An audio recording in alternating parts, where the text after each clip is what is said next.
Selamat pagi anak-anakku sekalian. Baik anak-anakku sekalian, senang bertemu dengan kalian pada hari ini dan kita akan segera belajar bersama. Namun sebelumnya sekali lagi Pak Guru minta kesediaan ketua kelas dalam hal ini Diba untuk memimpin kita semua berdoa. Diba silakan. Ya Pak. Sebelum kita memulai pembelajaran hari ini, mari kita berdoa sesuai agama dan keyakinan kita masing-masing. Berdoa dimulai. Berdoa selesai. Terima kasih Nadiba. Anak-anakku sekalian, pada kesempatan yang lalu, anak-anakku sekalian sudah belajar tentang organ-organ yang menyusun sistem pencernaan kita, baik itu organ utama dan juga organ tambahan. Nah, pada hari ini kita akan melanjutkan pembelajarannya seperti apa. Nah, namun sebelumnya Pak Guru akan menampilkan video Sistem pencernaan pada manusia. Apakah yang dimaksud dengan sistem pencernaan makanan? Sistem pencernaan makanan adalah suatu proses mengubah makanan dari ukuran yang besar menjadi ukuran yang lebih kecil dan halus. Sistem pencernaan makanan juga dapat diartikan suatu proses memecah molekul makanan yang kompleks menjadi yang lebih sederhana menggunakan bantuan enzim-enzim dan organ-organ pencernaan. Adapun organ-organ pada sistem pencernaan yaitu mulut, kafum oris, rongga mulut, kerongkongan atau esofagus,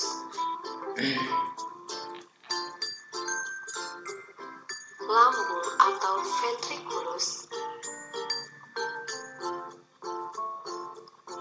usus besar atau kolon, usus kecil atau intestinum, rektum, dan anus.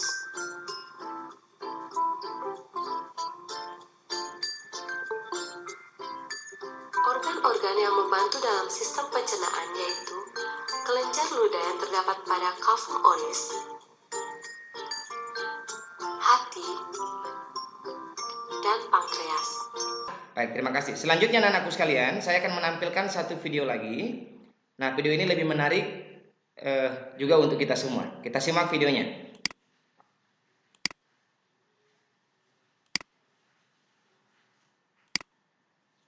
Doktrin KDRI Episode 30 kali mengunyah.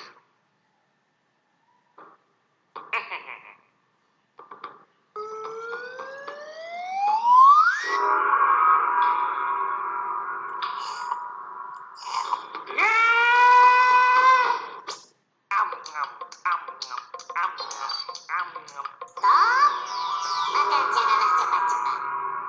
Coba lihat ini. Makanan ini ketika masuk ke mulut yang hanya dikunyah sebentar akan tidak lancar untuk masuk ke dalam usus. Akibatnya, makanan akan menempel dan mengendap hingga membusuk seperti zombie. Seperti inilah foto asli usus yang dikelilingi oleh zombie. Menjol-menjol dan mengerikan. Nah, ketika kita mengunyah sebanyak 30 kali, maka makanan akan hancur secara sempurna dan air liur akan keluar banyak sekali yang berfungsi memperlancar perjalanan ke usus.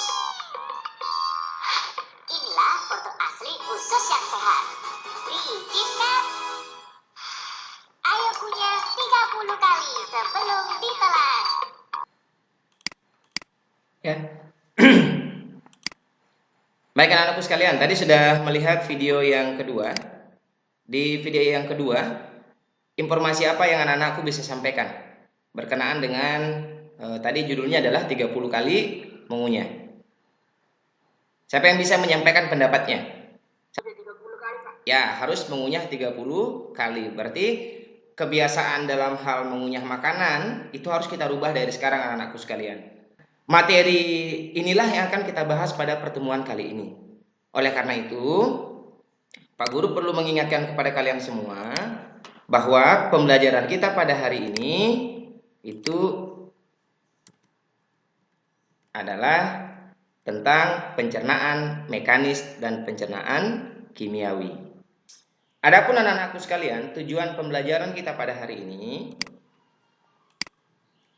Anak-anakku bisa lihat di layar monitor, silakan dibaca. Itu ada 4. Anak-anakku sekalian, untuk bisa mencapai 4 tujuan pembelajaran ini, maka sekali lagi aktivitas belajarnya adalah belajar mandiri. Sikap kalian juga dalam mengikuti pembelajaran ini Pak Guru nilai. Yang pertama religius, tentunya selalu mengaitkan materi ini dengan kekuasaan Tuhan yang Maha Kuasa. Kemudian yang kedua adalah disiplinnya kalian dalam mengikuti pembelajaran, tanggung jawab, dan rasa ingin tahunya. Jadi saya mulai aktivitas pertama. Ambil nasinya, 1 sendok nasi, kemudian dimasukkan ke mulut tapi tidak dikunyah. Nanti Pak Guru yang memberikan instruksinya. Dimasukkan semua ke mulut dulu nak, nasinya semua bersamaan. Silakan dimasukkan, jangan dulu dikunyah. Oke, sudah dimasukkan. Ya, terima kasih. Saya akan mulai menginstruksikan hanya dikunyah 5 kali. Mulai dari sekarang. 1, 2, 3. Kunyahan pertama. 1, 2, 3, 4, 5. Stop. Sekarang Pak Guru lanjut ke 30 kali kunyahan. Tadi sudah 5 ya. Sekarang saya lanjutkan ke pengunyahan berikutnya.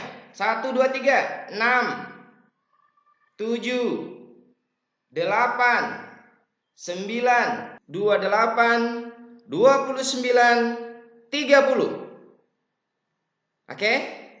Ditulis apakah ada rasa lain yang kalian rasakan. Nah, oleh karena itu anak-anakku sekalian, Pak Guru berikan waktu 1 menit dari sekarang untuk menuliskan pertanyaan-pertanyaan yang anak-anakku ingin tanyakan berkenaan dengan kegiatan tadi. Oke, selanjutnya anak-anakku sekalian, saya akan menampilkan 1 video lagi supaya anak-anakku bisa mendapatkan banyak informasi berkenaan dengan kegiatan ini. The teeth break down the food.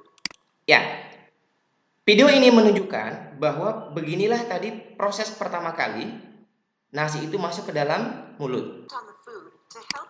Perhatikan anak-anakku sekalian di sini sekarang pada saat makanan yang sudah lembek tadi, yang sudah halus memasuki lambung, sekarang ada di lambung, itu anak-anakku bisa melihat ini. Ada animasi-animasi warna-warna yang dihasilkan oleh dinding lambung. Sekarang coba lihat makanan yang tadi masih bolus itu masih bentuk bulat. Sekarang dia mengalami apa? Nih. Through chemical action. Oke, dia mengalami pemecahan. Ya. The mucus. Ya. Makanan yang tadi itu dihancurkan lagi nih. Dia diubah menjadi bagian-bagian yang lebih kecil. Nah, tentu ada yang mengubahnya di sini. Nah, itu yang harus anak-anakku sekarang lihat. Ada yang mengubahnya di sini. Nah, ini namanya pencernaan secara kimiawi, ya. Kegiatan ini anak-anakku sekalian dari video yang Pak Guru tampilkan. Sekarang coba buat 1 pertanyaan saja.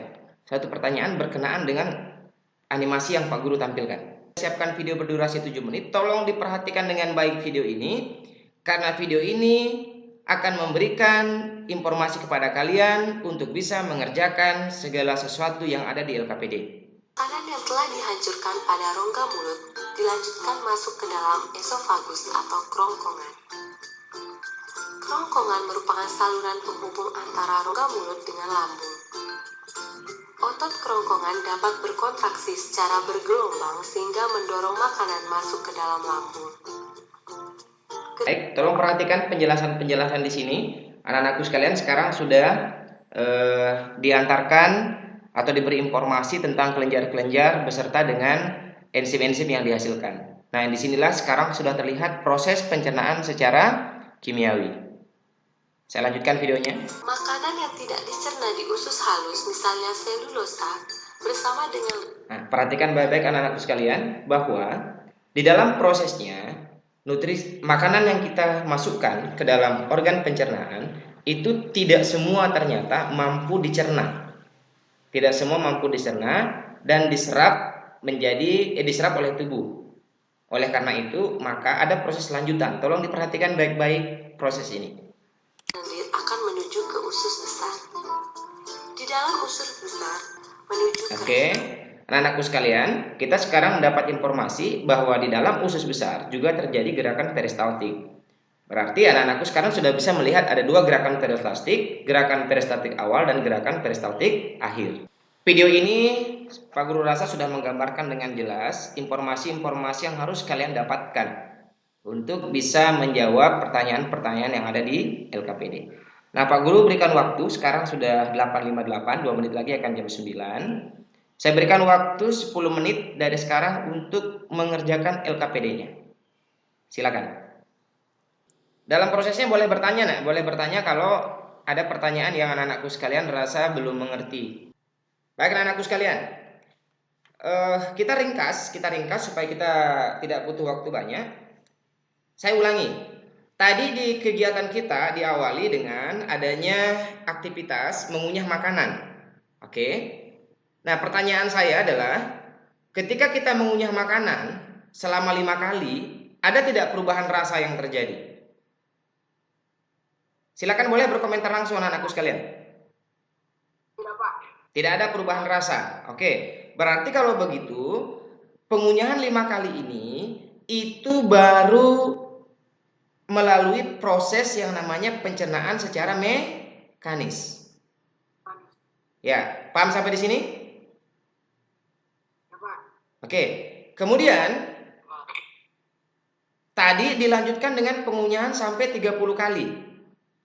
Nah, sekarang Pak Guru tanya, pada saat pengunyahan sampai dengan 30 kali, tadi ada yang menanyakan kok banyak air liur.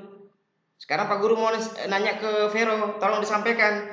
Apakah tadi Vero pada saat mengunyah 30 kali, itu air liurnya bertambah banyak atau tidak?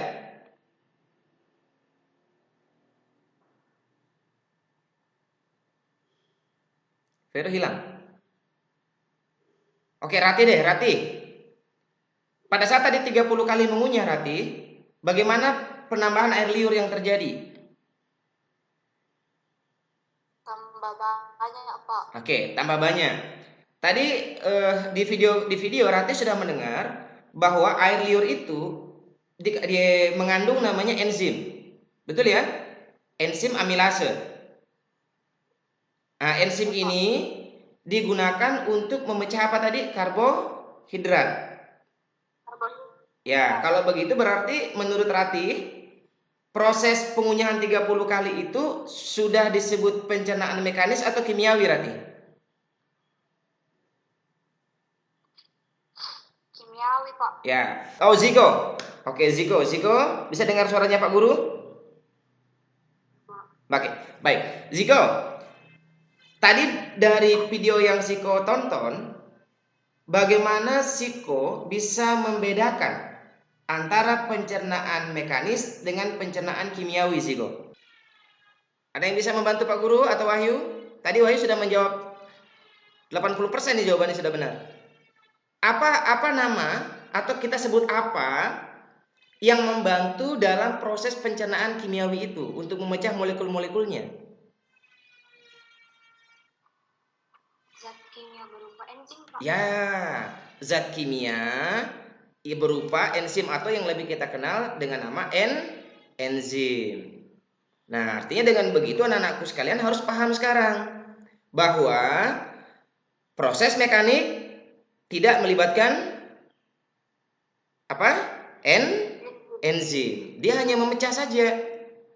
Contoh nasi tadi dipecah-pecah, dibuat selembek mungkin sebelum ketemu dengan air liur, itu namanya pencernaan secara mekanis. Tapi begitu ada air liur yang masuk ke dalamnya, maka di dalam air liur itu ada namanya enzim. Ya, enzimnya namanya pitialin atau amilase. Nah, pada saat enzim ini sudah masuk, berarti dia memecah nasi itu, karena nasi adalah karbohidrat, dia pecah di dalamnya. Karbohidrat itu di dalamnya salah satunya adalah glukosa. Nah, glukosa ini mirip-miriplah dengan gula. Makanya kalau anak-anakku sekalian makan dengan baik, hanya nasi saja, itu biasanya muncul rasa manis. Baik anak-anakku sekalian, seharusnya waktu ini 120 menit, tapi karena kita dibatasi 30 menit, waktu kita terpotong. Pak Guru punya satu video terakhir untuk kalian, supaya kalian betul-betul memahami kenapa di makanan itu ada namanya nutrisi. Ini Pak Guru percepat saja videonya anak-anakku sekalian.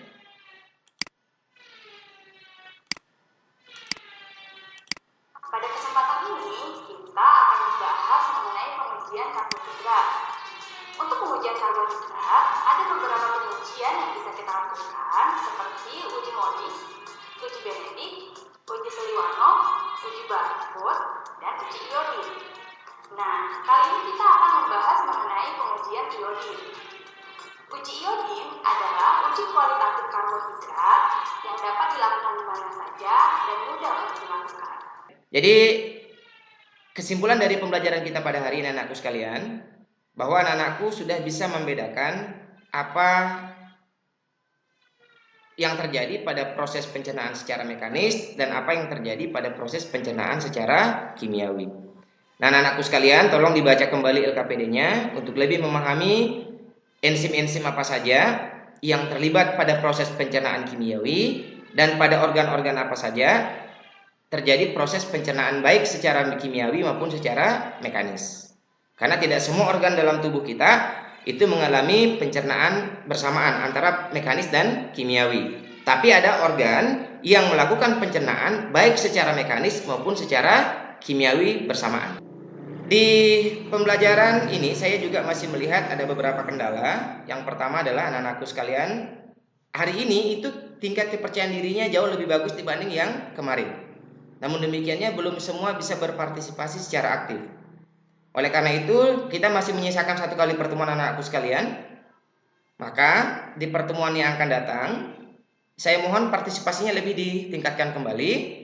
Dan pada pertemuan yang akan datang anak-anakku sekalian, kita belajar materi tentang gangguan pada pencernaan. Nah, anak-anakku sekalian, baik, sebagai penutup saya mohon kesediaan Diba sebagai ketua kelas untuk memimpin teman-temannya berdoa. Silakan Diba. Ya Pak, sebelum kita mengakhiri proses pembelajaran kita kali ini, mari kita berdoa sesuai agama dan keyakinan kita masing-masing. Berdoa dimulai.